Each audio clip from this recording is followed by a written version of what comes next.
নমস্কার, মনের আলো ইউটিউব চ্যানেলে আপনাদের সবাইকে স্বাগত। বন্ধুরা, কলিযুগের পর কোন যুগ আসবে আপনারা নিশ্চয়ই জানেন।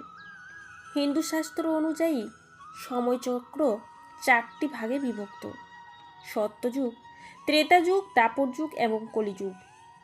আমরা বর্তমানে যে যুগে বাস করছি সেটি হলো কলিযুগ। কলিযুগ মানে এমন এক সময় যখন মানুষ অসন্তুষ্ট, মানসিকভাবে কষ্টে থাকে এবং ধর্মমাত্র 1/4 থাকে। এই যুগে লোভ, প্রতিশোধ, অহংকার এবং ভয় বৃদ্ধি পায়। পুরাণ অনুযায়ী কলিযুগের মানুষ এক অভিশপ্তের মতো জীবন যাপন করে থাকে। কিন্তু আপনি কি জানেন কলিযুগ কবে শুরু হয়েছে এবং কখন এর শেষ হবে? আর এরপর কোন যুগ আসবে? চলুন জেনে নেওয়া যাক। সৃষ্টির নিয়ম অনুযায়ী যেমন আত্মা এক দেহ ছেড়ে অন্য দেহে যায়, ঠিক তেমনি সময়ও নির্দিষ্ট নিয়মে পরিবর্তন হয়। ভগবান বিষ্ণুর বর্ণনা অনুযায়ী যখন পৃথিবীতে পাপের পরিমাণ বাড়তে থাকবে তখন বুঝতে হবে কলিযুগ শুরু হয়েছে। কলিযুগে নারীদের প্রতি অপমান বাড়বে, কেউ ঐক্যবদ্ধ থাকবে না, মানুষ নিজের ঘরেই একে অপরকে হত্যা করবে। তখন বুঝতে হবে কলিযুগ তার চরম সীমায় পৌঁছেছে। এরপর বিষ্ণু, শিব ও ব্রহ্মা একত্রিত হয়ে এই পাপপূর্ণ যুগ ধ্বংস করবেন। আরেকটি নতুন যুগের সূচনা হবে তখন, যেখানে সব কিছু সত্য হবে। একটি উল্লেখযোগ্য বিষয়, যখন মঙ্গল, বুধ, শুক্র, বৃহস্পতি ও শনি এই 5টি গ্রহ মেষ রাশিতে 0 ডিগ্রিতে অবস্থান করেছিল, তখন বোঝা যায় কলিযুগের 5121 বছর কেটে গেছে। এখনো প্রায় 4,680,000 বছর বাকি আছে।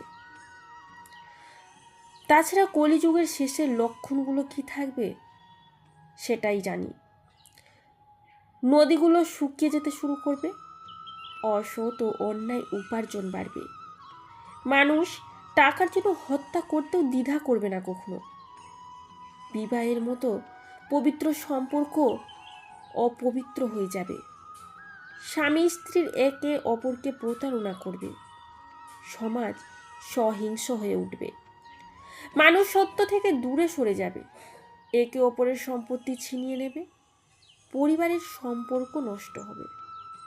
তাছাড়া সন্তানরা বাবা মাকে সম্মান করবে না, মানুষ নাস্তিক হয়ে উঠবে।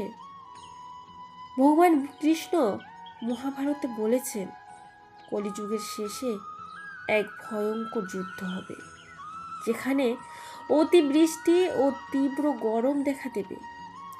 মানুষ একে অপরের ফসল, কাপড়, জল পর্যন্ত চুরি করবে। চোরেরা চোরের কাছেই চুরি করবে, খুনিরাও খুন হবে। পাপ এত চরম সীমায় পৌঁছবে এবং পৃথিবী থেকে সম্পদ কমে যাবে।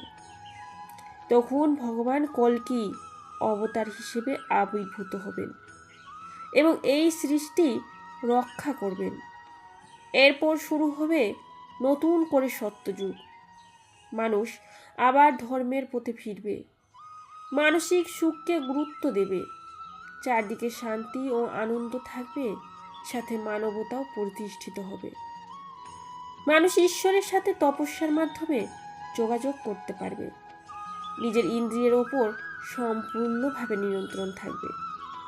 শেষে বলা হয়েছে কলিযুগে থেকেও যদি আমরা ধর্ম ও সৎকর্ম পালন করি তাহলে আমরা সত্যযুগের মতো সুখ পেতে পারি।